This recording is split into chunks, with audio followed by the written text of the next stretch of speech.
والدین کو کس طرح کی ایجوکیشن دینا ہے یا ان کی پرورش کیسے کرنا ہے جس سے ان کی دین دنیا اور آخرت سب کچھ سنور سکے؟ یقیناً ہمارا فریضہ، بلکہ ہر ماں باپ کا فریضہ اولاد کے سلسلے میں ہے، اور آسان نہیں ہے، بہت سنگین ہے، بہت سخت ہے، اور یہ ایک ایسی ذمہ داری ہے جو شاید اس زمانے میں اور زیادہ بڑھ گئی ہے۔ ظاہر بات جب برائیاں پھیلتی جا رہی ہوں اور ہر طریقے پرآشوب زمانہ ہو، تب ہمارے ذمہ داریاں بڑھ جاتی ہیں۔ آج واقعاً ایک حساس موضوع ہے اور حساس پہلو ہے کہ ہر ماں باپ کو اپنی اولاد کی فکر کرنا ہے، اور میں نے درمیان میں کسی دن ایک بات عرض کی تھی، آج میں اس کو دوسرے انداز سے پیش کروں کہ دیکھیے، بات اگر دنیا اور آخرت کی ہے، آج کسی بھی دین والا، کسی مذہب والا انسان ہو، اپنی اولاد کے لیے وہ بہت کچھ کر رہا ہے۔ آج بہت سے ایسے ماں باپ ہیں کہ جن کو اپنی اولاد کی فکر ہے اور وہ کچھ کر رہے ہیں، اور اسی کچھ کرنے میں پریشان بھی ہوتے ہیں، زحمت کا شکار بھی ہوتے ہیں۔ ان کے لیے مثلا بعض لوگوں کی فکر ہوتی ہے ہم کچھ گھر بنا دیں، رہنے سہنے کا انتظام کر دیں، اس کی زندگی دشواریوں والی نہ ہو، پریشانی ہو۔ آج بہت سے لوگ یہی سوچ کے پڑھا رہے ہیں مثلا کہ پڑھا دیں تاکہ بعد میں پریشان نہ ہو۔ یعنی آج ماں باپ اسی محبت کی وجہ سے اس کے ساتھ وہ کام کر رہے ہیں، زحمتیں برداشت کرتے ہیں، مشقتیں، کہ ہماری اولاد بن جائے، ہماری اولاد کو دشواری و پریشانی نہ ہو۔ میں نے جو ابتدا میں ایک بات کہی تھی کہ ہماری عقل یہ کہتی ہے کہ ہم کو کچھ روزہ، چند روزہ زندگی کے بجائے ہمیشہ کی زندگی کی فکر ہونا چاہیے۔ ہمیں اگر اولاد سے محبت ہے، یہاں پر میں پھر وہی مثال عرض کروں کہ اگر ہم کو اولاد سے محبت ہے، ایک بچے کو ہمارے 1 مہینے کے لیے کہیں رہنا ہے اور ہمیشہ کسی دوسرے شہر میں رہنا ہے اپنے وطن میں، سچی محبت ہوگی تو ہم اگر 1 مہینے کے لیے اس کے لیے انتظامات کریں گے تو جہاں ہمیشہ رہنا ہے وہاں پہلے سوچیں گے، وہاں زیادہ انتظامات کریں گے۔ واقعاً اگر اولاد سے محبت ہے تو اس محبت کا مطلب ہے کہ ہمیں دنیا کے ساتھ ساتھ آخرت کی فکر ہونا چاہیے۔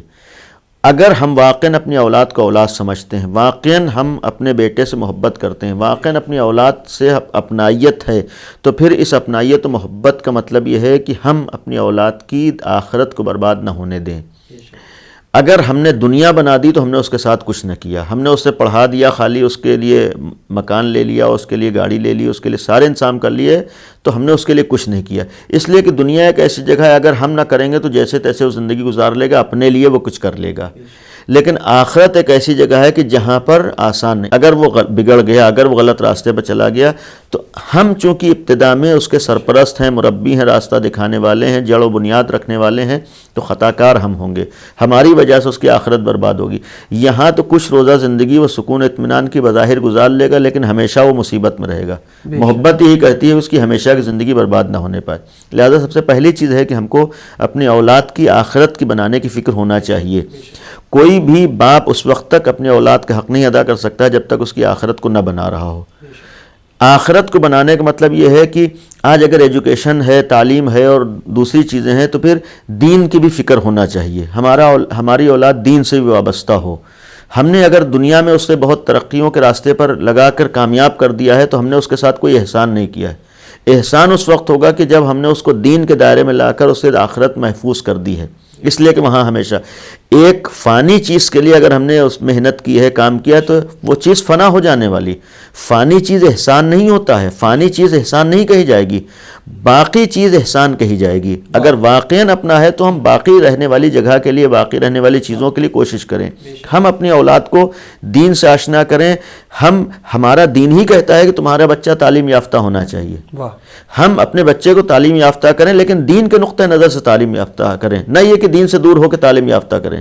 ہمارا دین یہ کہتا ہے کہ تمہارے بچے کو مثلا اقتصادی میدان میں بھی آگے ہونا چاہیے۔ ہمارا دین ہرگز نہیں کہتا ہے کہ تم غربت، ہمارا دین کہتا ہے تمہیں دولت مند ہونا چاہیے، لیکن ہمارا دین کہتا ہے کہ دین کے راستے سے تمہیں دولت مند ہونا ہے، یعنی کہ صحیح راستے سے تمہیں تعلیم بھی حاصل کرنا ہے، صحیح راستے دیندار بھی ہونا، دولت مند بھی ہونا ہے۔ تو ہم اپنے بچے کو سب کچھ کرائیں، لیکن دین کے ساتھ کرا رہے ہوں، دین کا خیال کر کے، دین کے راستے سے کرا رہے ہو۔ یعنی ہمارا بچہ مثال کے طور پر اگر تعلیمی میدان میں جا رہا ہو، ایک انسان کی حیثیت سے خالی نہ جا رہا ہو، ایک بچے کی حیثیت نہ جا رہا ہو، ایک مذہب کا نمائندہ ہو کر جا رہا ہو، یعنی وہاں پر بھی وہ اس کے پاس ایک مذہب ہو، وہاں پر اس کے پاس دین ہو.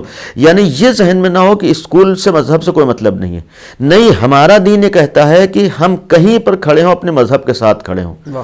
ہمارا دین یہ ہے کہ ہمارا ہر لمحہ ہمارے دین کے ساتھ ہونا چاہیے. ہماری زبان بھی جس وقت کھل رہی ہو ایک دین کے دائرے میں کھل رہی ہو، ہماری آنکھیں بھی اٹھ رہی ہوں تو ہمارا بچہ پڑھ رہا ہو تو بھی ایک دین کے دائرے میں پڑھ رہا ہو. یہ ایک چیز ہونا چاہیے، اور یہی چیز ہمارے لیے آخرت کو بھی کامیاب بنائے گی اور ہمیں خوشحال زندگی عطا کرے گی. ہم اپنے فریضے کو بھی ادا کر کے خود بھی مطمئن ہو جائیں گے، خوش رہیں گے، اور آخرت بنی رہے گی اور ہمارے بچے کی بھی بنی رہے گی.